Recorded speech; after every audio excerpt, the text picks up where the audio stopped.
TCM The Dream World, transforming lives, transforming India, where dreams come true. Come join with us.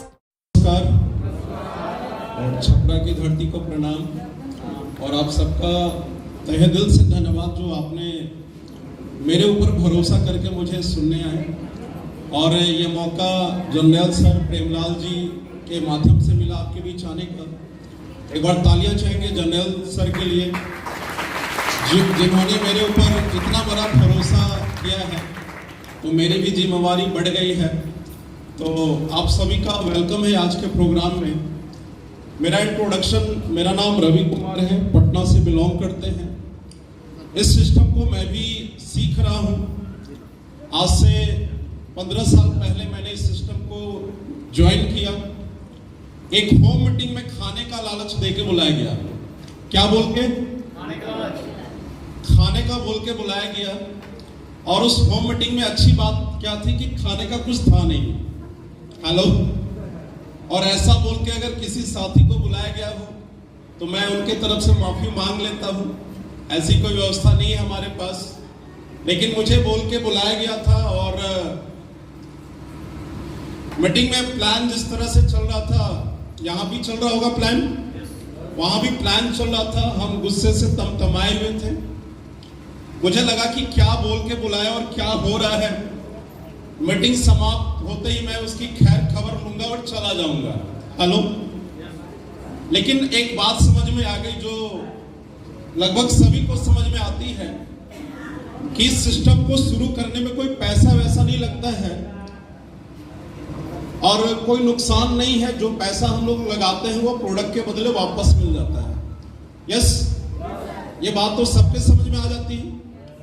तो मुझे भी ये बात समझ में आ गई कि अगर हम इस सिस्टम को ज्वाइन कर ले और ये सिस्टम नहीं चला तो भी वाह वाह और चल गया तो भी वाह वाह। और मैंने इस सिस्टम को ज्वाइन किया। ज्वाइन करने के बाद ऐसा नहीं था कि हम कोई तोप चला दिए हो। लगभग 3 महीने हम भी इस बिजनेस को हल्के में लेते रहे, नजरअंदाज करते रहे, अपलाइन के फोन को काटते रहे।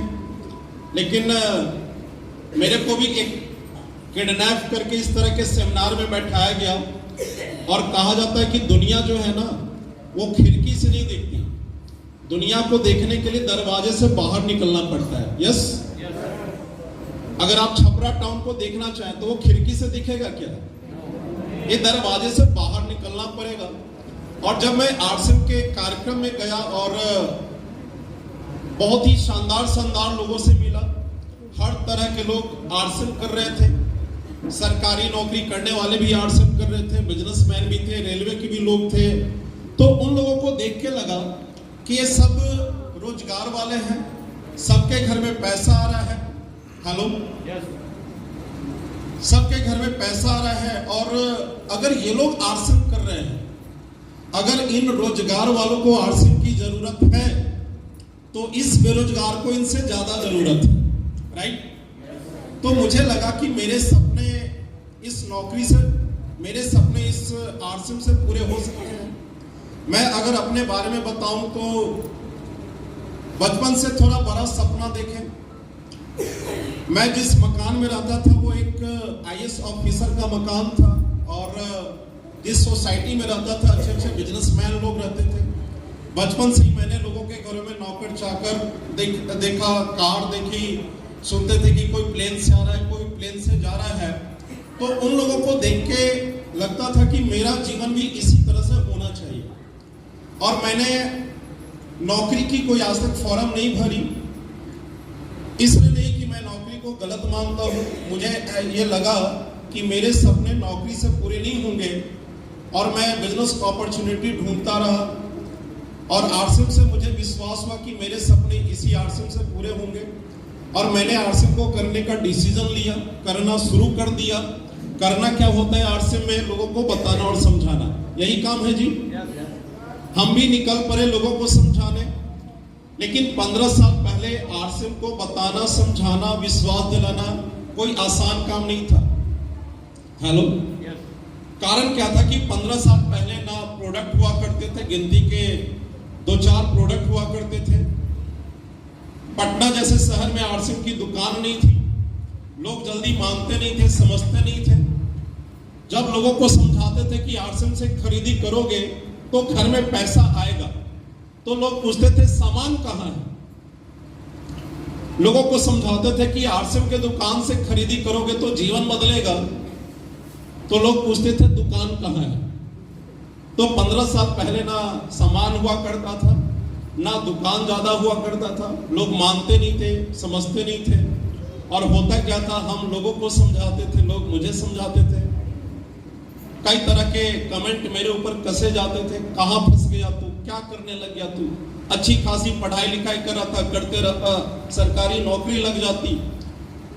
तो विरोध घर से भी हुआ, विरोध बाहर से भी हुआ, और कभी कभी मुझे भी लगता था कि गलत डिसीजन ले लिया मैंने। लेकिन मैं एक अच्छा काम करता था, मैं आरसीएम के कामयाब लोगों के संगत में बराबर रहता था। और ये बात हम सबको पता है कि जैसी हमारी संगत होती वैसी हमारी रंगत होती है। हम सबकी अपलाइन है सुरेंद्र वत्सर, एक बार तालियां बजाएंगे सुरेंद्र वत्सर। सुरेंद्र वत्सर हमेशा एक लाइन बोलते थे कि जीतने वाले कभी रुकते नहीं और रुकने वाले कभी जीतते नहीं, विनर्स नेवर क्विट। और ये लाइन मेरे दिमाग में चलते रहती थी। मैं इस लाइन को फॉलो करके आरसीएम को करते रहा, सीखते रहा, टिका रहा, और टिके रहने का परिणाम मेरे जीवन में बहुत सारा बदलाव हुआ। साइकिल से मैंने आरसीएम को शुरू किया था। हेलो, जब मैंने आरसीएम को ज्वाइन किया था उस समय मेरे पास एक साइकिल थी BSA SLR की। उस साइकिल से मैंने आरसीएम को शुरू किया, और आज उस साइकिल की जगह इस सिस्टम की ताकत से, आरसीएम के पैसे से घर में 3 कारें आई हैं। हेलो, पटना में किराए के मकान में रहा करते थे, आज खुद का एक पटना में बहुत ही शानदार मकान है। आप तस्वीर स्क्रीन पे आ जाएगी। हेलो, बहुत सारे शौक थे मेरे, चाहे वो प्लेन में बैठने का रहा हो या विदेश घूमने का रहा हो।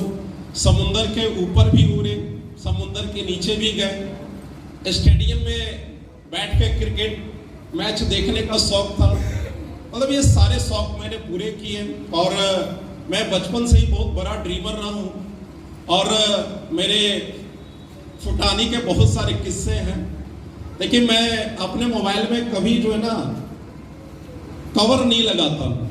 हेलो, और इसलिए नहीं लगाता हूँ कि मतलब टूट ना जाए। मतलब मुझे को जैसे मोबाइल की बहुत ज्यादा जरूरत होती है, तो ये अब मोबाइल हमेशा यूज करना होता है, इसका वेट थोड़ा ज्यादा हो जाता है कवर लगाने के बाद, राइट। तो मैं कवर नहीं लगाता हूं, तो लोग पूछते हैं कि अगर गिर जाएगा तो, हेलो, फूट जाएगा तो मैं बस एक लाइन बोलता हूं, खरीद लूंगा। हेलो, तो ये इस सिस्टम की ताकत है, और बहुत कुछ मिला है, बहुत कुछ मिलने वाला है। लेकिन ये सारी बातें बताने का पर्पस मैं क्या हूं, कौन हूं, मेरे पास क्या है, ये नहीं है। बस एक एहसास दिलाना है आप सभी को। यहां से एक सड़क जो है ना पटना की ओर जाती है, राइट। तो क्या वो सड़क केवल एक व्यक्ति के लिए बनी है? जो नहीं बोले वो उनके लिए नहीं बनी, वो सड़क सबके लिए बनी है। तो मैसेज क्या है? कामयाबी पे किसी एक व्यक्ति का अधिकार नहीं होता है, कामयाबी पे हम सबका अधिकार है। हेलो, कामयाबी केवल मुकेश कोठारी सर, सुरेंद्र वत्स सर, राकेश सर, विजय सर के लिए नहीं बनी है, कामयाबी हम सबके लिए बनी है, और हम सब कामयाब हो सकते हैं। हेलो, हम सब कामयाब हो सकते हैं, बस शर्तें होना चाहे तो। एक घोड़े को जबरदस्ती तालाब तक तो आप जबरदस्ती ले जा सकते हो, एक घोड़े को जबरदस्ती तालाब तक तो आप ले जा सकते हैं, लेकिन उस घोड़े को जबरदस्ती पानी नहीं पिला सकते हैं जब तक घोड़ा नहीं चाहे। हेलो, हेलो, तो मेरा एक सवाल है इस सेमिनार को शुरू करने से पहले, कामयाब बनना चाहते हैं? यस। आपको क्या लगता है, ऐसे हम मान जाएंगे? एक बार ये वाला एंटीना जो है ना निकाल के बताना पड़ेगा, ये एंटीना, और जिसका एंटीना ये सीधा होगा, है ना, और ये मुझे नहीं बताना है, ये ऊपर वाले के रेटिना में ये एंटीना होना चाहिए। हेलो, कामयाब बनना चाहते हैं? यस। जीवन बदलना चाहते हैं, सपनों को पूरा करना चाहते हैं, कुछ स्पेशल करना चाहते हैं, तो थोड़ा ये बढ़िया वाला और ये डबल जिसके पास हो डबल वाला, थोड़ा डबल वाला निकाल ले, एक बार डबल वाला, और एक बार थोड़ा ट्यूनिंग कर ले, है ना। एंटीना देके थोड़ा पिक्चर क्लियर नहीं होता है ना, थोड़ा ट्यूनिंग किया जाता है। यस, और एक बार बढ़िया वाली ताली बजा के बताएं कि हम कामयाब बनना चाहते हैं। Thank you so much. और आपका यहाँ पे आने का मतलब ही है कि आप अपने जीवन में कुछ बढ़िया चाहते हैं, तभी आप यहाँ पे उपस्थित हैं, राइट। तो मेरे किसी बात पे आप भरोसा करें या ना करें, एक बात पे भरोसा जरूर करिएगा, ऊपर वाला हम सबके जीवन में एक मौका देता है। हेलो, ऊपर वाला हम सबके जीवन में एक मौका देता है कामयाब बनने का, अपने सपने को पूरे करने का, जीवन बदलने का। कुछ लोग उस मौके को पहचान जाते हैं। हेलो, आवाज आ रही है ना पीछे? कुछ लोग उस मौके को पहचान जाते हैं, उसके ऊपर मेहनत करते हैं, पसीना बहाते हैं, दिन रात एक कर देते हैं, जो करना पड़े वो कर देते हैं, और वो कामयाब बन जाते हैं, अपने सपनों को पूरा कर लेते हैं, जीवन को बदल लेते हैं। और कुछ लोग हाथ में आए हुए मौके को भी नजरअंदाज करते हैं, लापरवाह करते हैं, बहाना करते हैं, और जीवन भर ऊपर वाले से शिकायत करते हैं कि ऊपर वाले ने मेरे को कोई मौका नहीं दिया। हेलो, लेकिन ऊपर वाला किसी के साथ बेईमानी नहीं करता, वो मौका सबको देता है। और आपके जीवन में कौन सा मौका मिला है या मिलने वाला है मुझे नहीं पता, लेकिन ये जो आरसीएम है ना, RCM, ये 3 लेटर में पूरी ताकत है आपके जीवन को बदलने की। हेलो, ये आरसीएम आपके हर सपने, हर शौक, हर जरूरत, हर ख्वाहिश को पूरा कर सकता है। जो चाहेंगे वो मिलेगा, बशर्ते इस आरसीएम को समझ लेंगे तो। समझ लिए तो काम का, और नहीं समझे तो बिना काम का। समझ लिए तो पैसा ही पैसा, और नहीं समझे तो सब कुछ पहले जैसा। तो समझने को तैयार है? तैयार है? और सॉरी टू से हम आपको समझाने नहीं आए हैं, हम लोग एक बातचीत करेंगे। और उस देखिए, मैं आपको समझाने वाला कौन हूं? हेलो, मैं भी यहाँ पे सीखने आया हूं। कुछ प्रेमलाल जी से सीख के जाऊंगा, कुछ जयेश जी से सीख के जाऊंगा, कुछ संगीता जी से सीख के जाऊंगा। हेलो, तो हम लोग आज एक चर्चा करेंगे, बातचीत करेंगे।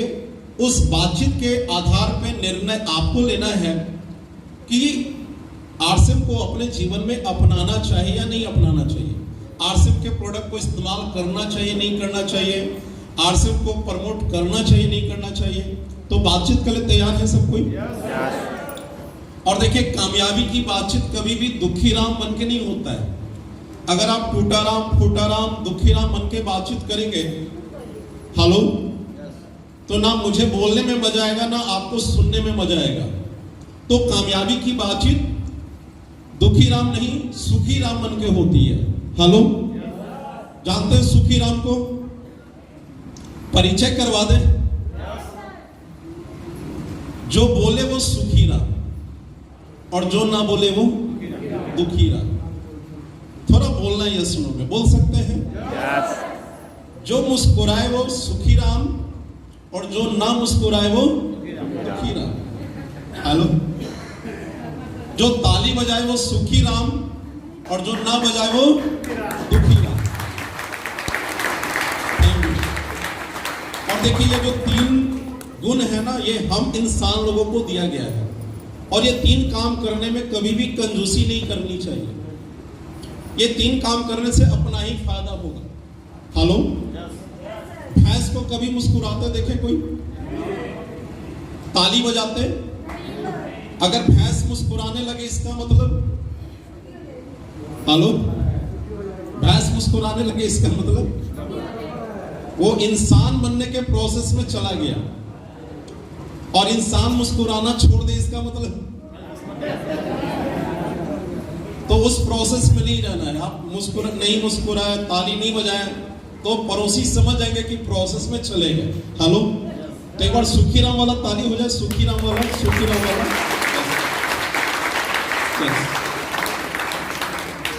ये था जबरदस्ती वाला। हम बोले तो धपड़ धपड़ बजा दिए। और कामयाबी के लिए जबरदस्ती वाला नहीं, जबरदस्त वाला बजाना पड़ेगा। एक बार जबरदस्त वाला हो, जबरदस्त वाला। Thank you. और एक लाइन को बहुत अच्छे से समझ लीजिए कि आरसीएम की मीटिंग में तालियां बजाने से जिनके हाथ लाल होते हैं उन्हीं के जेब में आरसीएम के माल होते हैं। अगर आज ताली बजाने से हाथ लाल हो गया तो समझ जाइए पूरा माल आने वाला है, और नहीं हुआ तो जय RCM. Hello, are you ready? Yes. बातचीत के लिए तैयार हैं? यस। पीछे वाले? यस। तो देखिए आरसीएम में समझना क्या है, बहुत ज्यादा कुछ नहीं समझना, छोटी छोटी बातों को समझना है। ये आरसीएम है क्या, इसको करना क्यों है, और इसको किया कैसे जाता है, ये तीनों बातों को आपको प्रॉपर तरीके से समझना पड़ेगा। देखिए अगर आप केवल आरसीएम क्या है समझ गए, नहीं चलेगा। क्यों करना है समझ गए, कैसे करना है नहीं समझे, ये आरसीएम नहीं चलेगा। अगर आप अपने आरसीएम को चलाना चाहते हैं तो ये तीनों बातों को प्रॉपर तरीके से समझना पड़ेगा, राइट? तो देखिए सबसे पहले हम लोग बात करेंगे कि ये आरसीएम है क्या। आरसीएम एक बदलाव है। क्या है आरसीएम? क्या है? एक बदलाव है। जिस तरह से इस दुनिया में हम लोग हर चीजों को बदलते हुए देखते हैं, और मानव जीवन की जो शुरुआत हुई है ना, मानव जीवन की जो शुरुआत हुई है ये बदलाव से हुई है। हम आज इंसान हैं, लेकिन हमारे जो पूर्वज थे वो कौन थे? हेलो, कौन थे? वो वानर हुआ करते थे, और वो बदलाव कर करके वो वानर से इंसान बन गए। तो इस दुनिया में हर चीजों में परिवर्तन हुआ है, और कहा जाता है कि जो इंसान समय के साथ बदल जाता है वो जीत जाता है, और जो इंसान समय के साथ नहीं बदलता है वो हार जाता है। जो चीजें समय के साथ बदल जाती है वो मार्केट में टिकी रहती है, और जो चीजें समय के साथ नहीं बदलती वो मार्केट से बाहर हो जाती है। Hello, hello. तो हर चीजों में बदलाव हो रहा है, हमारे खान पान में बदलाव हो रहा है, हमारे कपड़े पहनने के तरीकों में बदलाव हो रहा है, हमारे हेयर स्टाइल बदल रहे हैं, बदल रहे हैं नहीं बदल रहे हैं। और बदलाव को अगर समझना चाहे तो एक उदाहरण से समझ सकते हैं। आज से 20-30 साल पहले जब कोई पति पत्नी चलते थे ना, तो उनके चलने के तरीके में एक अंतर होता था। पति आगे आगे चलता था 10-15 कदम, और पत्नी पीछे पीछे चलती थी। यस। पति कभी मुड़ के नहीं देखता था कि पत्नी पीछे से आ रही है नहीं आ रही है, वो पायल की आवाज से समझ जाता था कि पत्नी पीछे से आ रही है, राइट? बदलाव हर चीजों में हुआ, और आज उनके चलने के तरीकों में भी बदलाव हो गया। अब पत्नी आगे आगे चलती है और पति पीछे पीछे चलता है। पत्नी भी मुड़ के नहीं देखती कि पति पीछे से आ रहा है नहीं आ रहा है। गोद में जब बच्चा रोता है ना पति के, तो पत्नी समझ जाती है कि पति पीछे से आ रहा है। हेलो, बदलाव। आज से अगर 20-25 साल पहले की बात करें, किसी लड़की की शादी होनी होती थी तो उसके अंदर एक डर हुआ करता था, एक खौफ हुआ करता था, एक टेंशन हुआ करता था कि सास कैसी मिलेगी। क्या डर हुआ करता था? कि सास कैसी मिलेगी। अब किसी महिला के बेटे की शादी होनी होती है तो उसके अंदर एक डर होता है, एक खौफ होता है, एक टेंशन होता है कि बहू कैसी मिलेगी। हेलो, तो ये बदलाव हर चीजों में हुआ। और आरसीएम क्या है? आरसीएम आपके खरीदी करने के तरीके में बदलाव है। आज से पहले जो हम लोग खरीदी कर रहे थे, उस खरीदी से घर से पैसा जा रहा था, और यहाँ पे आपको बस यही समझाया जा रहा है कि यहाँ पे खरीदी करने के तरीके में बदलाव कर दिए तो यहाँ पर खरीदने से घर में पैसा आएगा। खरीद कर लीजिए, बाजार से करोड़ों रुपए की खरीद कर लीजिए, वहां पे दर्जा आपको ग्राहक का ही मिलेगा। कौन सा दर्जा मिलेगा? ग्राहक का ही दर्जा मिलेगा। 10-15 साल पहले की अगर बात करें, 5 साल पहले की अगर बात करें, तो हर दुकानों के ऊपर एक नोटिस चिपका होता था कि ग्राहक हमारे भगवान हैं। हेलो, और अब उसी नोटिस के जगह चिपका होता है कि आप कैमरे की नजर में हैं। हेलो, तो दर्जा ग्राहक का ही मिलेगा। और यहाँ पे आरसे में आपको दर्जा जो है ना मालिक का मिलता है। जब आप आरसे वर्ल्ड भिलवाड़ा में जाएंगे तो वहां पर कोने कोने में एक पर्चा लगाया हुआ मिलेगा कि गर्व से कहो मैं मालिक हूं। हेलो, तो यहाँ पर मालिक बनने का अधिकार मिल रहा है, लेना चाहिए। एक बार एंटीना निकाल के मालिक बनना चाहिए। यस। तो 23 साल हो गए इस सिस्टम के, आरसेम 23 साल पूरे कर ली और इन 23 सालों में आरसेम एक बहुत बड़ी ताकत बन गई है, एक बहुत बड़ी ताकत बन गई है। बात अगर प्रोडक्ट की करें तो प्रोडक्ट 400 से ज्यादा प्रोडक्ट हो गए आरसेम के, एक से बढ़ के एक प्रोडक्ट हो गए। प्रोडक्ट का एक बहुत अच्छा रिजल्ट मिल रहा है। पहले हम लोग किसी को जबरदस्ती आरसेम का प्रोडक्ट देने जाते थे, लेकिन अब लोग जबरदस्ती मांग रहे हैं। एक छोटी सी घटना है, मेरा एक मित्र है, वो आरसेम के नाम से चिढ़ता था, भागता था। जब भी मैंने उसको ज्वाइन करवाने की कोशिश की वो मेरे से कटा रहा। लेकिन अभी कुछ महीने पहले उनके एक भाई का एक्सीडेंट हुआ, वो डॉक्टर के पास आया और डॉक्टर से इलाज करवाया तो डॉक्टर ने कहा कि आरसेम का न्यूट्रीचार्ज मैन खाना होगा, ओमेगा खाना होगा और रिफ्रेशर 3 दिन में एक बार पीना होगा। ये डॉक्टर ने लिखा उसको। वो कहीं से न्यूट्रीचार्ज मैन तो खरीद लिया, ओमेगा भी खरीद लिया, लेकिन उस समय न्यूट्रीचार्ज रिफ्रेशर की थोड़ी शॉर्टेज चल रही थी, वो अपना अनार वाला। तो उसने मेरे को फोन किया, उसको पता था कि मैं आरसे में हूं और उसको ये विश्वास भी था कि वो कहीं ना कहीं से अरेंजमेंट करवा भी देगा। तो उसने मेरे को थक हार के फोन किया कि भाई ऐसा है, मेरे भाई का एक्सीडेंट हो गया, डॉक्टर ने ये प्रोडक्ट लिखा है, आप किसी तरह से ये प्रोडक्ट जुगाड़ मतलब अरेंज करवा दो। मैंने केवल एक मैसेज अपने ग्रुप में भेजा, अपने सारे पीयूसी अचीवर्स को भेजा, वो प्रोडक्ट तुरंत मिला और मैंने उनको प्रमोट किया। तो अब प्रोडक्ट लोग खोज रहे हैं। हेलो, डिलीवरी सेंटर की व्यवस्था मजबूत हो चुकी है। डिपो एक पहले केवल इधर बिहार में पटना में डिपो हुआ करता था, अब डिपो छपरा में भी है या नहीं है? और इस तरह से 200 से ज्यादा डिपोज है। आरसेम की दूसरी जनरेशन भी शुरू हो गई है। हेलो, तो आरसेम एक बहुत बड़ी ताकत बन गई, एक पावर बन गई है। और ये जो पावर है, टीसी सर ने 23वें एनिवर्सरी के उपलक्ष्य में कहा कि अब इस पावर का इस्तेमाल जो है ना, बिजनेस करने के लिए नहीं करना है, नेटवर्किंग करने के लिए नहीं करना है, केवल लोगों को जोड़ने तक के लिए नहीं करना है। अब आरसेम का उद्देश्य जो होगा वो नए भारत का निर्माण का होगा। हेलो, और ये जो लाइन है ना, ये कोई बहुत बड़ी लाइन नहीं है, ये कोई साधारण लाइन नहीं है। इतना बड़ा सोचने की हिम्मत कोई व्यक्ति जल्दी नहीं करता है। तो एक बार चाहेंगे तालियां टीसी सर के लिए बजे कि उन्होंने इतने बड़े उद्देश्य की नींव रखी है। और टीसी सर को हम लोग जानते हैं, बहुत क्लोजली हम लोग सबको जानते हैं कि टीसी सर जो बोलते हैं उनकी बात कोई साधारण बात नहीं होती है। या सुनो, उनकी बात पत्थर की लकीर होती है। और टीसी सर ने जिम्मेवारी ले चुकी है नए भारत के निर्माण की, और इस नए भारत के निर्माण के लिए कई तरह के एक्टिविटीज किए जा रहे हैं। और इसके उद्देश्य को 3 प्रमुख उद्देश्यों में रखा गया है: स्वास्थ्य रक्षा, स्वावलंबन और महिला सशक्तिकरण।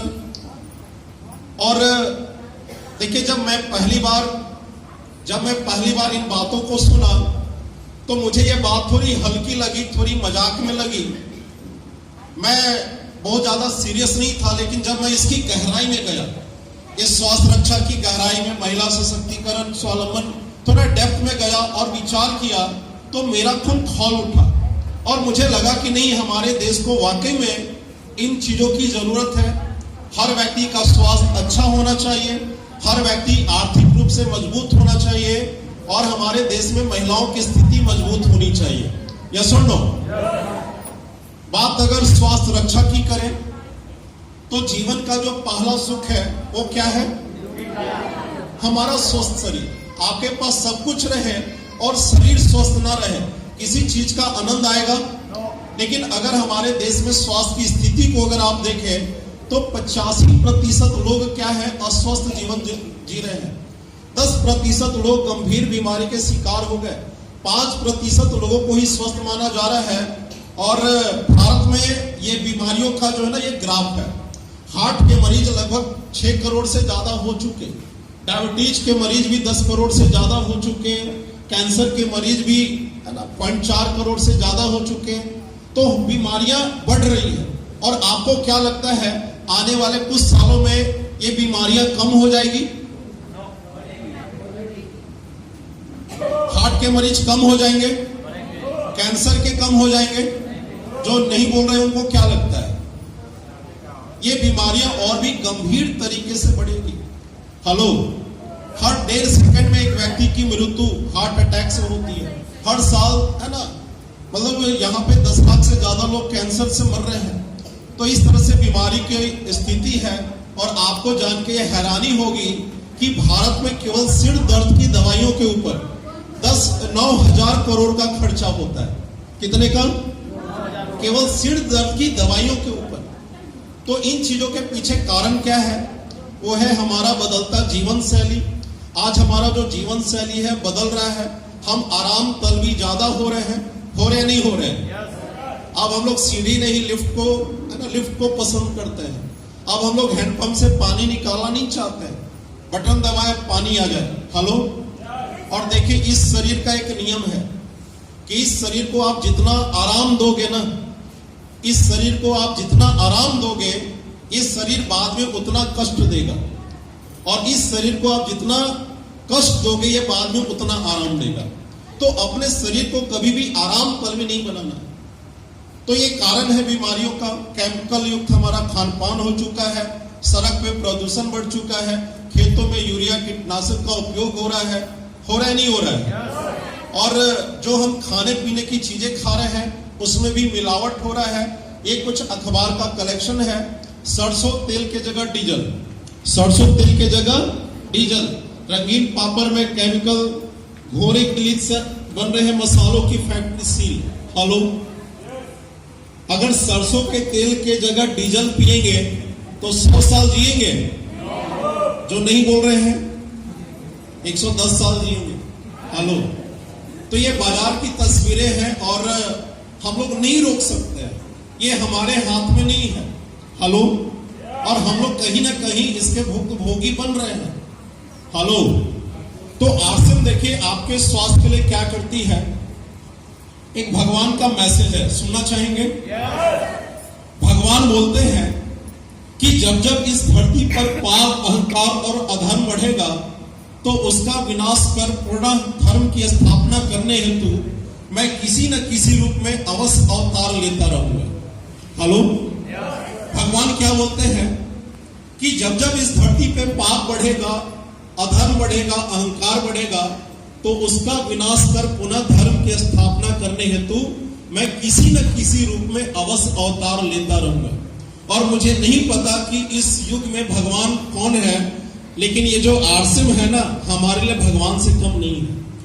एक बार तालियां आरसीएम के लिए। और आरसीएम आपके स्वास्थ्य के लिए, देखिए आरसीएम आपके स्वास्थ्य के लिए क्या करती है। आरसीएम सड़क से प्रदूषण नहीं हटा सकती, ये आरसीएम के हाथ में है। खेतों से यूरिया आरसीएम हटा सकती है। आरसीएम आपको योगा व्यायाम करवा सकती है। लेकिन आरसीएम आपके स्वास्थ्य के लिए अच्छे प्रोडक्ट का निर्माण करती है। और ये इसका शानदार प्रोडक्ट का श्रृंखला है, जिसमें एक शानदार ऑयल है जिसका नाम है हेल्थ गार्ड ऑयल। हेलो, परिचित सबको ही होंगे। बहुत ही शानदार तेल है। इसमें ये फिजिकल प्रोसेस से रिफाइंड है। 3 तरह के एंटीऑक्सीडेंट है इसके अंदर, टोकोफेरोल, ट्रोकोटाइनोल, ओरिजिनॉल। और इसमें सफा फूफा मुफा का सही बैलेंस है। हेलो, अच्छा, आरसीएम को अगर पैसा कमाना होता, मैं एक सवाल पूछ रहा हूं आपसे कि आरसीएम को अगर पैसा कमाना होता तो कंपनी इस तेल के जगह सरसों का तेल ला सकती थी। और सरसों का तेल होता तो इतना समझाना होता। इस तेल के लिए लोगों को समझाना पड़ रहा है कि ये फिजिकल प्रोसेस से रिफाइंड है, इसमें एंटीऑक्सीडेंट है, इसमें सफा फूफा फूफा चाचा मौसा सब है। हेलो, समझाना पड़ रहा नहीं पड़ रहा है। सरसों का तेल होता इतना समझाने नहीं पड़ता। धड़ल्ले से बिकता है या नहीं बिकता? कंपनी का भी मुनाफा होता, आपका भी होता, हमारा का होता, लेकिन कंपनी को पता है कि हमारे हृदय के लिए, हमारे स्वास्थ्य के लिए अगर कोई बढ़िया तेल है तो ये हेल्थ गार्ड ऑयल है, तो आरसी में तेल रहेगा तो हेल्थ गार्ड ऑयल ही रहेगा, और नहीं तो नहीं रहेगा। एक बार तालियां हेल्थ गार्ड ऑयल के लिए बजा ले हम लोग। और गामा ओरिजिनल के बारे में आपको बताया गया, काफी चमत्कारी प्रोडक्ट है। हेलो, काफी जबरदस्त प्रोडक्ट है। ये न्यूट्रिशंस के प्रोडक्ट है। देखिए, ये न्यूट्रिशंस के बारे में ऐसे बहुत सारी ट्रेनिंग आप लेते रहते हैं, लेकिन मैं अपनी भाषा में बता दूं क्यों जरूरी है। अगर आप एक मोटरसाइकिल या कार चलाते हैं तो उसमें पेट्रोल या डीजल डालना पड़ता है, नहीं डालना पड़ता है? एक मोटरसाइकिल को चलाने के लिए भी पेट्रोल लगता है। तो आपको क्या लगता है, ये शरीर को चलाने के लिए कुछ चाहिए नहीं चाहिए? तो आपको क्या लगता है, ये शरीर गोलगप्पा से चलता है, चाट और चाउमीन से चलता है, मोमो से?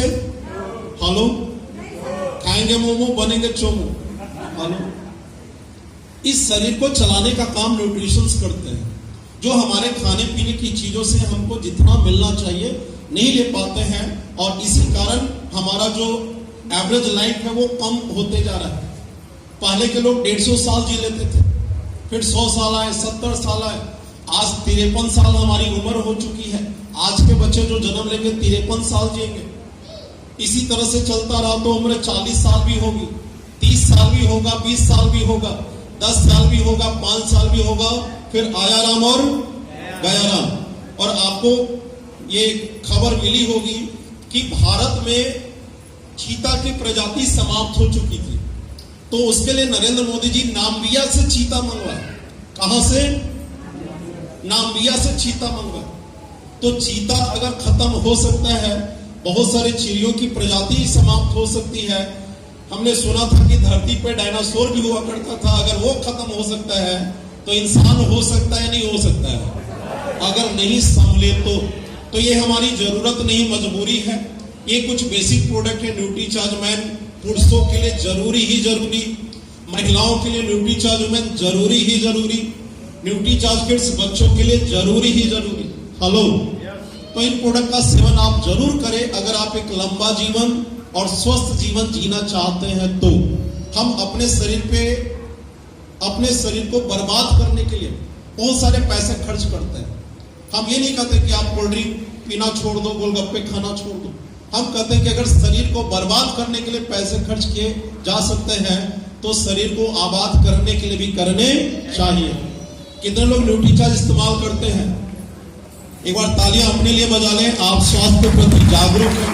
Thank you. और ये सारे आरसीएम के प्रोडक्ट हैं, ये एग्रीकल्चर प्रोडक्ट है, आयुर्वेद के प्रोडक्ट हैं, और इन प्रोडक्ट का मैं बहुत सा फैन हूँ। ये तुलसी ड्रॉप है, आप ये भी मल्टीपल रिजल्ट आपको देगा, और बहुत सस्ती क्वालिटी में बहुत अच्छी है। मॉर्निंग इवनिंग पेस्ट में है, जबरदस्त। इसका है ना इस्तेमाल आप जरूर करें। ब्रश तो करते ही होंगे, लेकिन सुबह में करते होंगे, रात में नहीं करते होंगे, और रात वाला ज्यादा जरूरी है। हेलो, तो भारत में पहली बार नाइट के लिए स्पेशल पेस्ट बनाई है आरसीएम। हेलो, तो इस तरह के प्रोडक्ट हैं, और इन प्रोडक्टों के बारे में आप जरूर जानें, इसका इस्तेमाल करें, स्वस्थ रहें, और सबको भी स्वस्थ रहे। जीवन का यही सबसे बड़ा सुख है, राइट? तो इस अभियान में देखिए 2 मुख्य काम है। एक काम है खुद को स्वस्थ बनाना। काम क्या है? काम क्या है? अच्छा, यह कोई गलत काम है? कोई खराब काम है खुद को स्वस्थ बनाना? बना सकते हैं। तो इसके लिए आरसीएम के प्रोडक्ट को ईमानदारी से उपयोग करना है, मेंबर सोच के नहीं करना है। हम जुड़ गए हैं आरसीएम में इसलिए नहीं करना है, फ्री प्रोडक्ट मिलेगा और कमीशन मिला इसके लिए नहीं करना है। खुद को स्वस्थ बनाने के लिए आरसीएम का प्रोडक्ट इस्तेमाल करना है। और दूसरा, इस अभियान का मुख्य काम क्या है? जन जन को स्वस्थ बनाना। हेलो, ये भी कोई गलत काम है क्या? और लोगों को स्वस्थ बनाना, यही 2 काम है आरसीएम के। और इसके लिए आपको क्या करना है? आरसीएम के अभियान का प्रचार करना है, सेवा भावना से। किस भावना से? इस भावना से नहीं कि लोग जुड़ जाएंगे तो आपका बिजनेस होगा, आपका कमीशन आएगा। आपके प्रचार करने की वजह से क्या होगा, आप लोगों के स्वस्थ रखने में मदद करेंगे। आपकी वजह से लोग स्वस्थ बनेंगे, लोगों के जीवन को बदलने में मदद करेंगे, लोगों के सपने को साकार करने में मदद करेंगे, महिलाओं को सशक्त बनाने में सहयोग करेंगे और नए भारत के निर्माण में सहयोग करेंगे अगर आप आरसीएम का प्रचार करेंगे तो। हेलो, प्रचार करना चाहिए। और देखिए, एक व्यक्ति का जीवन अगर आपकी वजह से बदले तो आपको अच्छा माना जाएगा। हेलो, क्या माना जाएगा?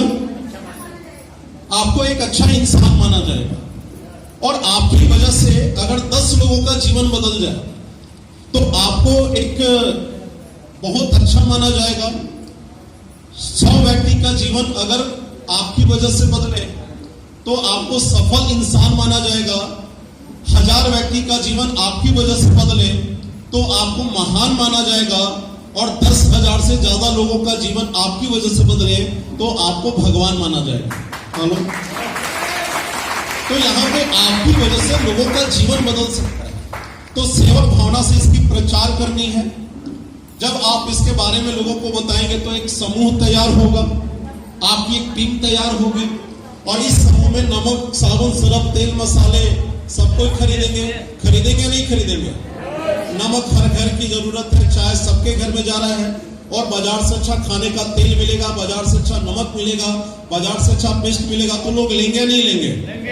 तो सब कोई खरीदी करेंगे तो क्या होगा कि यहाँ पर आपका एक टर्नओवर क्रिएट होगा और इस टर्नओवर के बदले आपके घर में कुछ पैसे आएंगे।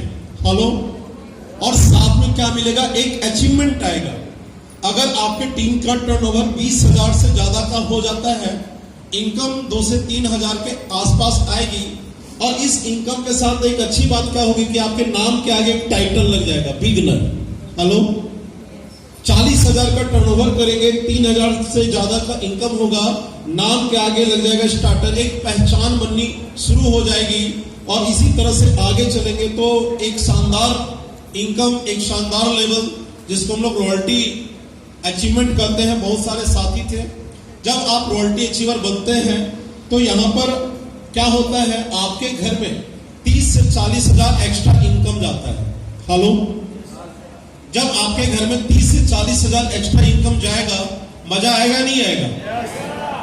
कुछ तो अच्छा ही होगा या कुछ बुरा हो जाएगा, कुछ प्लस ही होगा, माइनस कुछ भी नहीं होगा।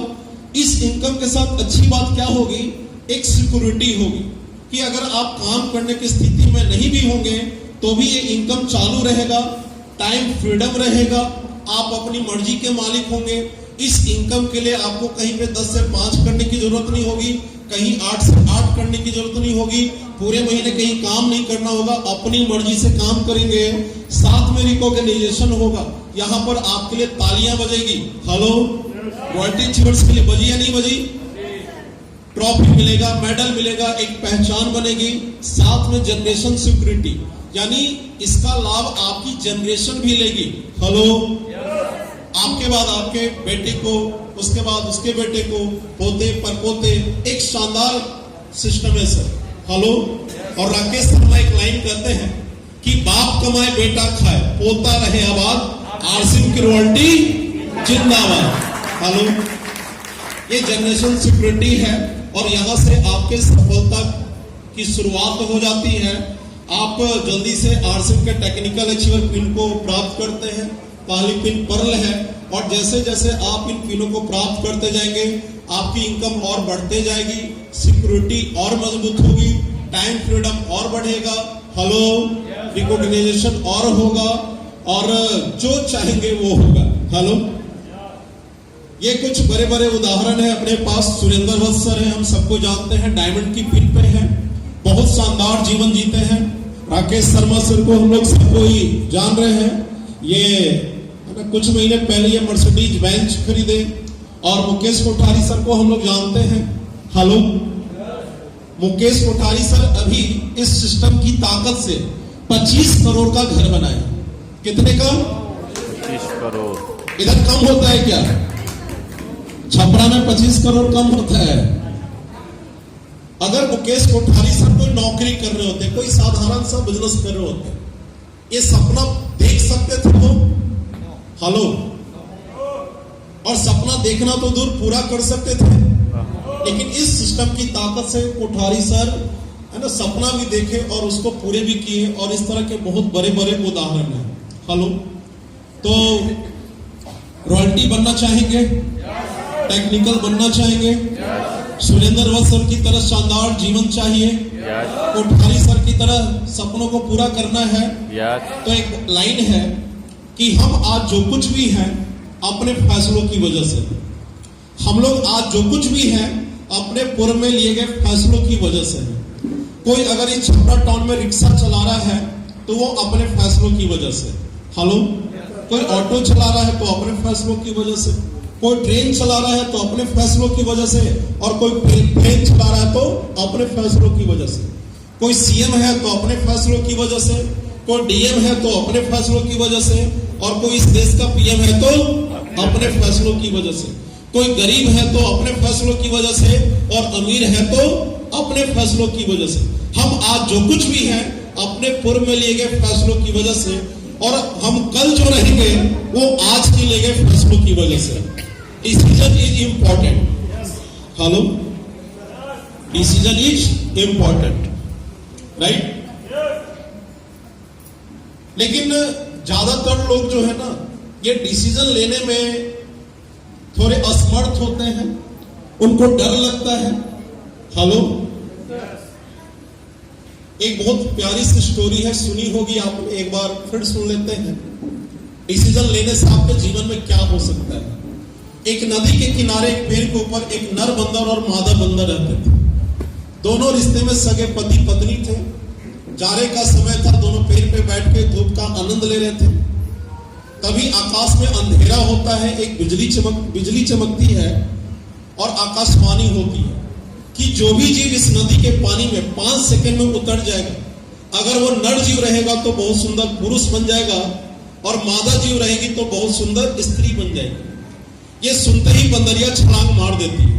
हेलो, मादा जाति थी, और जो महिला जाति होती है उनमें वो ब्यूटी कॉन्शियस होती है, वो अपने सुंदरता के प्रति जागरूक होती है, वो ब्यूटी पार्लर जाने के लिए भी तैयार होती है। और जो पुरुष साथी होते हैं वो घर से झोला लेके निकलते हैं सब्जी लेने। उनका मित्र फोन करता है, कहां है तू? बारात चलना है, शादी में चलना है, तो वो झोला लेके बाजार चल जाता है, राइट? महिला जाती थी, मादा जाती थी, छलांग मार दी, और वो जब पानी में से निकली परिवर्तन होने शुरू हो गए। एक सुंदर महिला का रूप धारण कर ली, और बंदर जब उसको बदलते हुए देखा, छलांग वो भी मारा, लेकिन वो जब पानी में से निकला बंदर का बंदर ही रहा। अब उसको गुस्सा आ रहा था, वो चिड़चिड़ा रहा था, और गुस्से में चिड़चिड़ाते हुए पूछता है कि तू इस पानी में क्यों कूद गई? देख, हम दोनों का जोड़ा खराब हो गया, अब हम दोनों पति पत्नी के रूप में साथ में नहीं रह सकते। तू क्यों कूद गई? तू क्या सोच करके कूद गई? तो वो जवाब देती है कि देख, जिस तरह से आकाशवाणी के ऊपर तुझे विश्वास नहीं था, विश्वास मुझे भी नहीं था। हम तो बस ये सोच करके कूद गए कि अगर आकाशवाणी गलत भी हो गई, आकाशवाणी झूठ भी हो गई, तो ज्यादा से ज्यादा नुकसान क्या होगा? जो है वो तो जिंदाबाद, और आकाशवाणी सच हो गई तो हेलो, सच हो गई। सपने सभी के पास है, जीवन सब कोई बदलना चाहते हैं, छलांग भी मारना चाहते हैं, लेकिन कुछ कैलकुलेशन दिमाग में चलता है कि ये जोड़ने वाला काम है। हेलो, लोगों के पास जाना होगा, लोगों को समझाना होगा, बताना होगा, मनाना होगा, मीटिंग में लाना होगा, नमक सावन सिरप की बात करनी होगी। हेलो, मेरे से नहीं होगा, मैं लाचार हूं, मैं बीमार हूं, नहीं समझदार हूं। हेलो, मेरे से नहीं होगा, मेरा नहीं चला तो, पैसा नहीं आया तो, रॉयल्टी नहीं बने तो। हेलो, तो हमारे दिमाग में छलांग मारना चाह रहे हैं, लेकिन हम लोग नेगेटिव कैलकुलेशन कर रहे हैं, नहीं चला तो, पैसा नहीं आया तो, और इसको कहते हैं संशयी आत्मा। क्या बोलते हैं? क्या बोलते हैं? संशयी आत्मा। संशयी आत्मा। संशयी आत्मा कौन होता है? जो हर चीजों के ऊपर शक करता है। हेलो, ये हर चीजों के ऊपर शक करता है। इसको ना भगवान के ऊपर विश्वास होगा, ना इसको अपने परिवार के ऊपर विश्वास होगा, ना पत्नी के ऊपर विश्वास होगा, ना बच्चों के ऊपर होगा, ना माँ बाप के ऊपर होगा, ना खुद के ऊपर होगा। हेलो, इसको बढ़िया से बढ़िया आप चीज दे दो, उसमें नुक्स निकाल लेगा। बढ़िया से बढ़िया प्लान दे दो, बढ़िया से बढ़िया प्रोडक्ट दे दो, ये नुक्स निकाल देगा। एक व्यक्ति था संशयी आत्मा, उसकी पत्नी जब भी खाना बनाती थी ना, वो कुछ ना कुछ नुक्स निकालता था। कभी दाल पतला है, कभी गहरा है, कभी मसाला कम, कभी मसाला ज्यादा। उसकी पत्नी दुखी रहती थी, परेशान रहती थी, यूट्यूब से देख देख के नए रेसिपी का प्रयोग करती थी। लेकिन संशयी आत्मा था उसका पति, हर बार नुक्स निकाल देवे। हालो, थक हार के वो एक दिन अन्नपूर्णा देवी को हाथ जोड़ी की, देवी अब तुम ही कुछ करो। अन्नपूर्णा देवी प्रकट हुई और खाना स्वयं बना दी। और वो महिला बहुत खुश थी कि आज उसका पति जो है ना, जीवन में पहली बार उसके खाने की तारीफ करेगा। हालो, उसका जो चेहरा था ना, ग्लो करने लगा, चमकने लगा खुशी में। शाम होने का इंतजार करने लगी कि शाम को पति घर आएगा, खाना खाएगा और उसकी तारीफ करेगा। शाम को पति आया, खाना परोसी अच्छे से, उसका पति जम के खाया, थाली चाट चाट के खाया, उंगली चाट चाट के खाया। खाने के बाद कुछ बोल नहीं रहा था, एकदम चुप सा बैठा था। हेलो, जब वो कुछ बोला नहीं, महिला सोची कि अब बोलेगा, अब बोलेगा, अब मेरी तारीफ करेगा।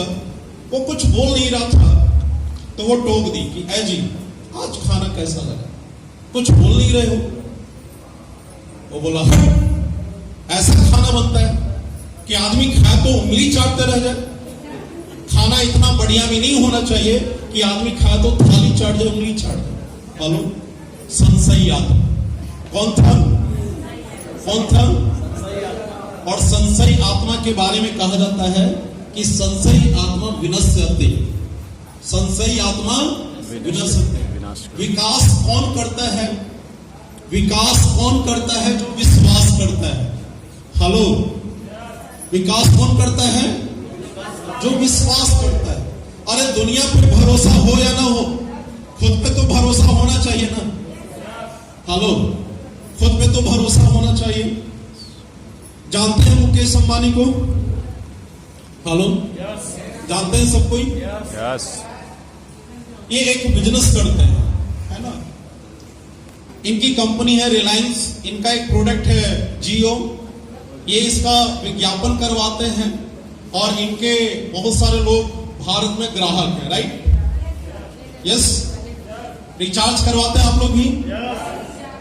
अच्छा, इनका जो रिचार्ज जब समाप्त होता है, जब आपका रिचार्ज समाप्त होता है तो मैसेज आता है, कॉल भी आता होगा, कॉल आता है, मैसेज तो आता होगा कम से कम। उस कॉल में, मैसेज में क्या समझाया जाता है? हेलो, कि मेरे भाई मेरे बहन अगर सेवा का लाभ लेना है तो रिचार्ज करवा ले, 10 का करवा ले, 20 का करवा ले, 50 का करवा ले। यही समझाया जाता है या कुछ और? अच्छा, ये मैसेज किसका होता है? थोड़ा बातचीत बोल नहीं रहे आप। मैसेज किसका होता है? कंपनी किसकी? हेलो, रिलायंस किसका? और मुकेश अंबानी कौन है? ये भारत के सबसे अमीर व्यक्ति हैं। हेलो, ये भारत के सबसे अमीर व्यक्ति हैं और इनके घर का जो बिजली बिल है ना, ये 75 लाख का आता है। मुंबई में इनका एक घर है, उस घर का बिजली बिल 75 लाख का है। हेलो, और भी बहुत सारी चीजें हैं। इनकी पत्नी है नीता अंबानी। ये जो सुबह का चाय पीती है ना, ये 3 लाख रुपए का चाय पीती है। कितने का? 2 बार पी गई तो, गलती से 3 बार गटक गई तो। हेलो, और ये तो बात केवल चाय की हुई। चाय पे केवल अगर 9 लाख, तो बाकी चीजों का क्या होगा? अभी इनके बेटे की शादी थी अनंत अंबानी की, और उसमें पता चला कि इनको जो साड़ी पहनाती है ना एक बार, वो 2 लाख रुपए लेती है। हेलो, केवल एक बार साड़ी पहनाने का। मेकअप करने वाला 4 लाख। हेलो, तो समझाना मैं क्या चाह रहा हूं कि जो भारत के सबसे अमीर व्यक्ति हैं, जिनके घर का बिजली बिल 75 लाख का है, जिनकी पत्नी 3 लाख का चाय पी रही है, ये जो नेकलेस पहनी है ना, ये 500 करोड़ का है। हेलो, अपने बेटे की एंगेजमेंट में पहनी थी। तो जो व्यक्ति भारत का सबसे अमीर व्यक्ति है, वो आपको क्या समझा रहा है कि 10 रुपए का रिचार्ज करवा ले। हेलो, और इसमें वो कोई शर्म कर रहा है? हेलो, कोई शर्म, कोई संकोच, कोई शर्म, कोई संकोच? तो ये क्यों बोल रहे हैं, ये क्यों बता रहे हैं? क्योंकि इनको नेटवर्क की ताकत का अंदाजा है। इनको पता है कि मेरे नेटवर्क में कई करोड़ लोग हैं, अगर उसमें 10-10 रुपए का भी रिचार्ज होगा ना, तो मेरा टर्नओवर 1000 करोड़ से ज्यादा का होगा। हेलो हेलो हेलो, तो ये नेटवर्क की ताकत को जानते हैं। और दुनिया में आप जितने भी अमीर लोगों को जानते हैं ना, ये सब इसी नेटवर्क की वजह से है। तो जो काम यहां पे देखिए, जो काम रिलायंस को करने का मौका मिल रहा है, वही काम आपको करने का मौका मिल रहा है। जो काम आप कर रहे हैं, वही काम रिलायंस कर रही है। और जो काम आप कर रहे हैं, वही काम रिलायंस करे। जो काम रिलायंस करे, वही काम आप कर रहे हैं। और यहाँ पे रिलायंस को हटा के किसी भी कंपनी का नाम लिख दें, Tata, Bata, Birla, Ambani, Bajaj, Honda, Maruti, Samsung, Nokia ji, हर कंपनी क्या करे, नेटवर्क बना रही है। हेलो, तो आपको भी ये मौका मिल रहा है नेटवर्क बनाने का। रिलायंस और आप में यही अंतर है कि रिलायंस इसी नेटवर्क को बनाने के लिए, इसी नेटवर्क को बनाने के लिए कई हजार करोड़ रुपया लगा के बैठे हुए हैं, और आपको ये काम फ्री में करने का मौका मिला है। करना चाहिए, नेटवर्क बनाना चाहिए। और देखिए, दुनिया में जितने भी अमीर लोगों को जानते हैं, सब नेटवर्क की ताकत से बने हैं। चाहे मुकेश अंबानी हो, चाहे रतन टाटा हो, चाहे बिरला हो, चाहे अडानी हो, सब नेटवर्क की ताकत से अमीर बने हैं। ये लोग ऑनलाइन लूडो खेल के अमीर नहीं बने, ये लोग ड्रीम 11 टीम बना के अमीर नहीं बने, ये लोग फेसबुक पे रील बना के अमीर नहीं बने, ये लोग नौकरी से अमीर नहीं बने, ये लोग नेटवर्क की ताकत से अमीर बने। और अमीर बनना है तो आपको भी नेटवर्क बनाना पड़ेगा। हेलो, जब इस नेटवर्क को तैयार करेंगे, तभी एक अच्छी इनकम आएगी, अनलिमिटेड इनकम आएगी। हेलो, क्या आएगा? अनलिमिटेड इनकम आएगा। जैसे जैसे ये नेटवर्क बढ़ता रहेगा, इनकम अनलिमिटेड जाएगी, टाइम फ्रीडम बढ़ेगा, सिक्योरिटी बढ़ेगी, मान सम्मान बढ़ेगा, टेक्निकल जैसी पिन, इमराल्ड जैसी पिन, स्टार रूबी, डायमंड जैसी पिन मिलेगी, हर सपने पूरे होंगे। हेलो, एक अच्छी सफलता आपके पास आएगी। लेकिन ये सफलता क्यों चाहिए जीवन में? इस सफलता को क्यों प्राप्त करना है, जानना चाहेंगे? जो नहीं बोल रहे वो, जीवन में सफलता क्यों जरूरी, जानना चाहेंगे? एक बार एंटीना निकाल के, एक बार डबल वाला, एक बार ताली वाली बजा के, एक बार। Yes, thank you.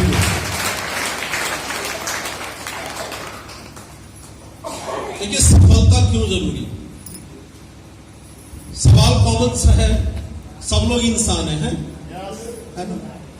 और ये ऊपर वाले है ना कि मेहरबानी हम सबके ऊपर नहीं, कि हम सबको ऊपर वाले ने इंसान बनाए। ऊपर वाले के हाथ में था, कुछ भी बना सकता था, गधा, घोड़ा, ऊंट, हाथी, कुछ भी बना सकता था, मच्छर भी बना सकता था। हेलो, और बना देता तो कुछ बिगाड़ लेते ऊपर वाले का। और मच्छर बना ही देता तो क्या होता? चुटकी में मसल दिए जाते। कोई थप्पड़ से मारता, कोई गुड नाइट कॉइल से मारता, कोई अगरबत्ती से मारता, कोई रैकेट से मारता, और कोई मच्छरदानी में लपेट के कूट के मार देते। ये बात फाइनल था कि मच्छर होते तो मार दिए जाते। यस और नो? तो ऊपर वाला इंसान क्यों बनाया? इसके पीछे कारण रहा। देखिए, ऊपर वाला हम सबको इंसान इसलिए बनाया ताकि हम अपने जीवन में कुछ स्पेशल कर सके। हेलो, दाल रोटी खाना और सचिवालय जाना ये जिंदगी का मतलब नहीं है। दाल रोटी खाना और ऊपर जाना ये जिंदगी का मतलब नहीं है। काम तो है ना, पशु लोग भी करते हैं। तो हम इंसान हैं तो कुछ तो स्पेशल होना चाहिए। एक हाथी के ऊपर एक मच्छर बैठा, 5 मिनट उसके शरीर पे आराम किया, और उड़ने से पहले हाथी के कान में बोला थैंक यू। क्या बोला? Thank you.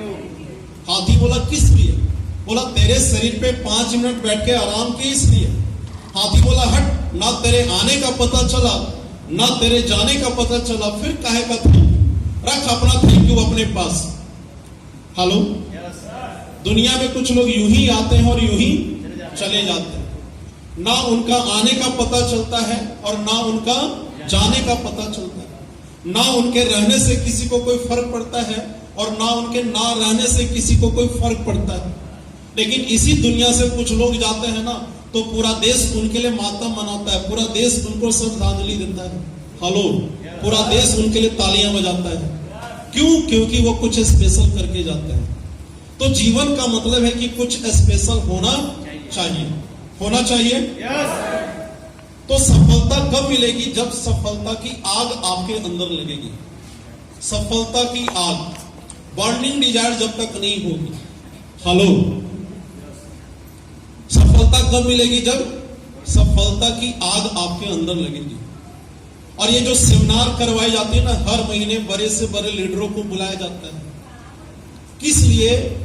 कि आपके अंदर भी सफलता की आग लगे। हेलो, और मैं भी आज क्यों आया हूं आपके अंदर आग लगाने के लिए। और यही आग लगा लगा के ना अपने टीम में ना जाने कितने लोगों को मैं रॉयल्टी अचीवर बना चुका हूं, कितने लोग टेक्निकल अचीवर बन चुके हैं।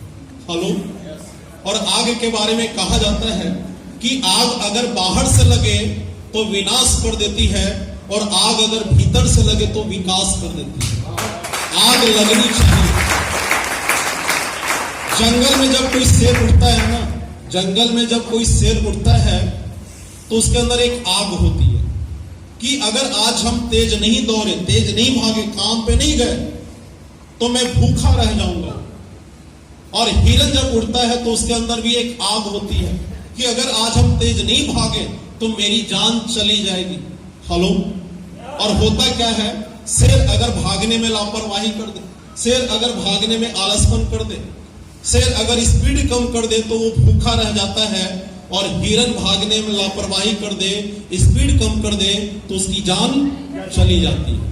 हेलो, हम सब कोई एक रेस में है। हेलो, हम सब एक रेस में हैं। और हमारा रेस किसके साथ है मालूम है? टाइम के साथ, समय के साथ। हेलो, हम बैठे हैं लेकिन समय चल रहा है, हम सोए हैं लेकिन समय चल रहा है। और जीवन में हमारे पास सब कुछ समय के साथ होना चाहिए। हेलो, समय के साथ अगर हम नहीं चले तो हम पीछे हो जाएंगे। तो हम लोगों को समय से थोड़ा आगे ही चलना है, समय से पीछे नहीं चलना है। और सपने सब कोई देखते हैं नहीं देखते हैं। और मैं उस सपने की बात नहीं कर रहा हूं जो रात के 2:30 बजे देखे जाते हैं। मैं उस सपने की बात कर रहा हूं जो दिन के 2:30 बजे देखे जाते हैं, जो खुली आंखों से देखे जाते हैं। सपने सब कोई देखते हैं, सपने आप भी देखते हैं, आपके परिवार के लोग भी देखते हैं, आपके बच्चे भी देखते हैं। आप अपने बच्चों की आंखों में देखो, बड़े बड़े सपने पाल के बैठे होंगे। वो आईपैड का सपना लेके बैठे होंगे, वो प्लेन में बैठने का सपना लेके बैठे होंगे, स्विट्जरलैंड घूमने का सपना लेके बैठे होंगे। हर आंखों में सपने हैं। और हम इन सपनों में से, हम इन सपनों को या तो दबा सकते हैं, हम दो में से एक काम कर सकते हैं। या तो हम इन सपनों को दबा सकते हैं या इन सपनों को पूरे करके दिखा सकते हैं। मजा किस में आएगा? सपनों को दबाने में या पूरे करके दिखाने में? पूरे करके दिखाने में। पूरे करके दिखाने में मजा आएगा। अब इन सपनों को पूरे करने के लिए, जीवन को चलाने के लिए क्या चाहिए? क्या चाहिए? पैसा। अब बात अगर पैसे की करें, देखिए पैसा 2 कंडीशन में लोगों के पास रहता है। अगर ये पैसा माइनस में हो तो हम क्या करते हैं? अपने जीवन में कंप्रोमाइज करते हैं। क्या करते हैं? कंप्रोमाइज करते हैं। ना मर्जी का खाना, ना मर्जी का पहनना, ना मर्जी का घूमना। किसी भी चीज की जरूरत हो गई तो टेंशन में, जुगाड़ में, उधार में। और हिंदुस्तान में 80% लोग ये जुगाड़ और उधार वाली जिंदगी जीते हैं।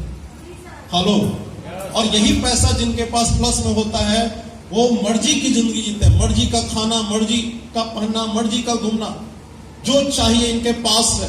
हेलो, तो यहाँ पे इनकम का देखिए कोई डाटा जो है ना, इनकम का कोई ओर छोर नहीं है, लेकिन कम से कम आज की तारीख में अपने खर्चों को चलाने के लिए 1 लाख रुपया चाहिए। कितना? नहीं बोले? 1 लाख। कम से कम आज अपने परिवार के खर्चों को चलाने के लिए, अगर आप चाहते हैं कि खान पान अच्छा हो, है ना, पहनावा अच्छा हो, बच्चों को थोड़ा अच्छी शिक्षा मिले, तो कम से कम 1 लाख रुपया चाहिए।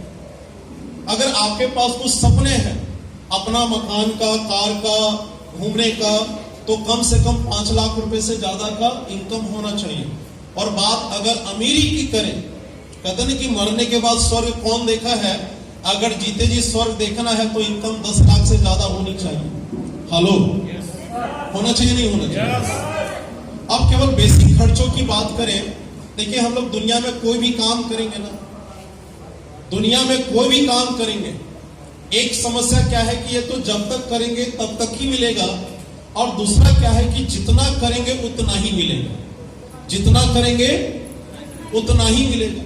यहां पर एक लिमिटेशन होगा, महीने का 10, महीने का 20, महीने का 30,000 रुपया, और आप अपना जीवन वही 10, 20, 30 हजार के अकॉर्डिंग जिएंगे। एक 10,000 कमाने वाला व्यक्ति कभी भी प्लेन में बैठने की नहीं सोच सकता। एक 20,000 कमाने वाला व्यक्ति कभी भी अपने बच्चों को स्विट्जरलैंड घुमाने की नहीं सोच सकता। हेलो, 30,000 रुपए कमाने वाला व्यक्ति कभी भी अपने बच्चों को डॉक्टर बनाने की नहीं सोच सकता। हम सब्जी मंडी में जाके सब्जी का भाव पता करते हैं, मालूम है ना? करते हैं ना? हम सब्जी का भाव क्यों पूछते हैं? हम सब्जी का भाव क्यों पूछते हैं मालूम है? हम सब्जी का भाव पता नहीं करते, हम अपना भाव पता करते हैं। कहीं टमाटर 100 रुपए केजी बोल दिया तो, कहीं प्याज 150 रुपए केजी बोल दिया तो। हेलो, हम कपड़े खरीदने से पहले उसकी कीमत क्यों जानना चाहते हैं? क्योंकि हम अपने जेब की ताकत को जानते हैं। हेलो,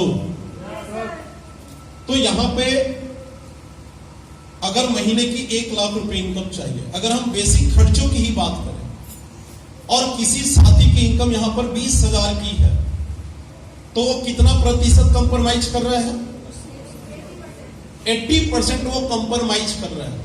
यानी जहां पर 1,000 रुपए का खाना है, वो 200 रुपए का खाना खा रहा है। जहां पे 1,000 का पहनना है, वो 200 का पहनना है। जहां पे शिक्षा पे 1,000 रुपए खर्च करनी चाहिए, वहां पे वो 200 रुपए खर्च कर रहा है। और जिसकी इनकम 30,000 है, वो 70%, और यहां पे कुछ ना कुछ कंप्रोमाइज तो सब कोई कर ही रहे हैं। हेलो, अगर आपको एक मकान की जरूरत है, अगर आपको एक मकान की जरूरत है, तो कम से कम 50 लाख रुपया चाहिए। कम से कम की बात करें, एक अच्छा मकान, हेलो, कम से कम 50 लाख रुपया चाहिए। अगर आपकी महीने की बचत 10,000 की है, तो इस मकान को बनाने में आपको 42 साल लगेंगे। कितने? 42 साल लगेंगे। और यहां तो हम सब समझदार लोग बैठे हैं। आप बोलेंगे कि अच्छा रवि जी पागल हो गए हैं, बैंक से लोन तुरंत मिल जाता है। हेलो, हम बैंक से लोन लेके तुरंत मकान बना लेंगे। हेलो, 42 साल जाने की जरूरत नहीं है। ठीक है, आप 42 साल आप लोन ले लेंगे, लेकिन आप फिर घर को एंजॉय नहीं करेंगे। आप 42 साल लोन को एंजॉय करेंगे। हेलो, आप बैंक के मैनेजर के फोन का एंजॉय करेंगे। अगर आप किस्ती नहीं चुकाएंगे, बैंक मैनेजर फोन करेगा। हेलो, फोन नहीं उठाएंगे, फिर वो फोन करेगा, बार बार फोन करेगा, तो आप फोन पत्नी को पकड़ा देंगे और पत्नी को बोल देंगे कि बोल दो घर पे नहीं है। पत्नी अगर 100% फॉलोवर निकली, तो वो बोल देगी कि वो जी बोल रहे हैं कि बोल दो घर पे नहीं है। तो उस दिन दो में से एक काम जरूर होगा, या तो बैंक का लोन चुक जाएगा, या पत्नी को मायके भेज देंगे। हेलो, हेलो, कार की जरूरत क्यों है? कार की जरूरत क्यों है? इधर भी जब शादी होता होगा तो एक गाना बजता होगा, पटना तरफ तो बजता है कि दूल्हे राजा आएंगे। बजता है जी? अरे बजता है थोड़ा। दूल्हे राजा आएंगे। दूल्हे को क्या बोला जा रहा है? राजा। हेलो, क्या बोला जा रहा है? राजा। जब कोई शादी होती है ना, तो मैं भी देखता हूं, आप भी देखते होंगे कि एक राजसी माहौल तैयार किया जाता है। एक राजसी माहौल तैयार किया जाता है। पंडाल एकदम राजमहल की तरह लाइटिंग वाइटिंग की जाती है। हेलो, जो कुर्सी होती है वो भी राजाओं की तरह होती है। दूल्हे को एकदम राजाओं की तरह सजाया जाता है। दुल्हन जब पंडाल में आती है ना, तो जब वो देखती है पंडाल को एकदम राजमहल की तरह, दूल्हे को देखती है एकदम राजाओं की तरह सजा हुआ, तो वो बहुत एक्साइटेड होती है, बहुत खुश होती है वो कि मेरी शादी एक राजा से हो रही है, अब मेरा जीवन बहुत शानदार होगा। और वो है ना, खुशी खुशी वो शादी कर लेती है। शादी के साल 2 साल जब निकल जाते हैं और वही दुल्हन को जब मायके जाना होता है, तो दूल्हे राजा अपनी दुल्हन को भरी हुई ट्रेन या भरी हुई बस में ठूस के भेज देते हैं। हेलो, और उस दुल्हन के दिमाग में वही गाना चलता है, दूल्हे राजा आएंगे। कार की जरूरत है या नहीं है? है या नहीं है? आपको जान के ये हैरानी होगी कि दुनिया में 95% लोग प्लेन पे नहीं बैठे हैं। हेलो, तो क्या हम सबका जन्म केवल जनगणना के लिए हुआ है? हेलो, ये प्लेन केवल कुछ लोगों के लिए बना है? तो करने का कारण ढूंढिए। मैं बताना क्या चाह रहा हूं कि आप करने का कारण ढूंढिए। करने का कारण पैसा भी हो सकता है। अगर आपके पास पैसा है तो करने का कारण समय भी हो सकता है। पैसा समय है तो करने का कारण सुरक्षा भी हो सकता है। हेलो, पैसा समय सुरक्षा है तो करने का कारण मान सम्मान भी हो सकता है। कुछ ऐसे सपने होंगे जो अभी तक पूरे नहीं होंगे, करने का कारण वो भी हो सकता है। करने का कारण ढूंढिए, और करने का कारण ढूंढेंगे ना तो आपको मिलेगा। और आज कारण नहीं ढूंढे तो 5 साल के बाद ये कारण पैदा होगा। आज हो सकता है 50,000 लाख में जीवन चल जा रहा है। आपको क्या लगता है आने वाले 5 साल 10 साल के बाद 40-50 हजार में जीवन निकलेगा? खर्च बढ़ेगा, महंगाई बढ़ेगी, जरूरत बढ़ेगा, शौक बढ़ेंगे, तो इनकम की जरूरत और होगी। हेलो, आज बच्चा LKG में है, हो सकता है 1000 रुपए में काम चल जा रहा होगा, लेकिन जब वो मेडिकल में एंट्रेंस के लिए चाहेगा तो वहां पे करोड़ों की जरूरत होगी। पैसा चाहिए, बच्चे हैं पढ़ाने होंगे, बेटी है शादी करनी होगी, शरीर है बीमार होगा, पैसा चाहिए नहीं चाहिए? तो करने का कारण ढूंढिए, और करने का कारण हमेशा बड़ा मिलेगा। करने का कारण हमेशा बड़ा मिलेगा और ना करने का कारण हमेशा छोटा मिलेगा। हेलो, करने का कारण हमेशा बड़ा होता है और ना करने का कारण हमेशा छोटा होता है। एक व्यापारी को व्यापार में घाटा लग गया। जब वो घाटा लगा तो घाटा इतना बड़ा था कि वो बर्दाश्त नहीं कर पाया और वो अपने जीवन को समाप्त करने का फैसला ले चुका है। उसने नदी में डूब के मरने की योजना बनाई और वो सुसाइड करने जब जा रहा था तो एक व्यक्ति है ना उसको टोक दिया कि भाई नदी का पानी गहरा है, अंधेरा हो रहा है और तुम है ना क्यों जा रहे हो नदी तरफ? तो उसने कहा कि हम सुसाइड करने जा रहे हैं, अपने जीवन को समाप्त करने जा रहे हैं। वो आदमी समझदार था, बात को तुरंत समझ गया कि कोई छोटी सी बात को लेकर के ये अपने जीवन को समाप्त करने जा रहा है। तो उसने कहा कि ठीक है, तू जो मन कर लेना, लेकिन मरने से पहले तुमसे कुछ बात करते हैं।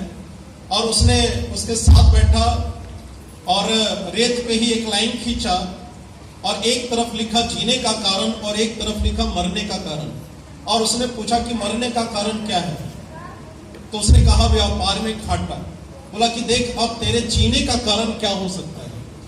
तेरे जीने का कारण तुम्हारे माँ बाप हो सकते हैं, जो माँ बाप अपने बच्चों को अपने बुढ़ापे का सहारा समझते हैं, आंखों का तारा समझते हैं, जिनको अभी सेवा की तुम्हारी जरूरत है। उन माँ बाप को छोड़ करके तुम मरने जा रहे हो। जीने का पहला कारण तुम्हारे माँ बाप। तुम्हारे बच्चे अपने गार्जियन को अपना आदर्श समझते हैं, अपने माँ बाप को अपना हीरो समझते हैं, जिनकी परवरिश करनी है, जिनका करियर बनाना है, जिन बच्चों का करियर बनाना है, उनको छोड़ करके तुम मरने जा रहे हो। जीने का कारण तुम्हारे बच्चे हो सकते हैं, जीने का कारण तुम्हारी पत्नी, जो महिला अपना सब कुछ छोड़ करके, अपने सारे रिश्ते नाते छोड़ करके जन्म जन्म का रिश्ता निभाने आई है, वो अभी भी तुम्हारे घर लौटने का इंतजार कर रही होगी। तो जो तुम्हारा इंतजार कर रही है उसको छोड़ करके मरने जा रहे हो। जीने का तीसरा कारण तुम्हारी पत्नी और तुम्हारे बहुत सारे रिश्ते नाते होंगे। जब तुम छोटे होगे तुमको बहुत सारे लोग गोद में खिलाए होंगे और गोद में खिलाते समय ये सोचे होंगे कि जब ये लड़का बड़ा होगा तो मेरे साथ रिश्तेदारी निभाएगा। तो जिन रिश्तों को अभी निभाना है उनको छोड़ करके मरने जा रहे हो। अब ठंडे दिमाग से सोच, तेरे जीने का कारण बड़ा है या मरने का कारण बड़ा है। वो व्यापारी रोने लगा और रोते रोते बोला कि मेरे जीने का कारण बड़ा है, इसलिए मैं जीऊंगा और अपने व्यापार को फिर से शुरू करूंगा। हेलो आदरणीय व्यूअर, इस वीडियो को अंत तक पूरा देखने के लिए आपका धन्यवाद। पर यदि अभी तक आपने अपने इस favourite YouTube channel RCM the dream world को सब्सक्राइब नहीं किए हैं तो कृपया इसे जरूर कर लें और घंटी के बटन को ऑन कर लें ताकि हर अपलोड होने वाली वीडियो की सूचना आपको सबसे पहले मिले। RCM the Dream World, transforming lives, transforming India, where dreams come true.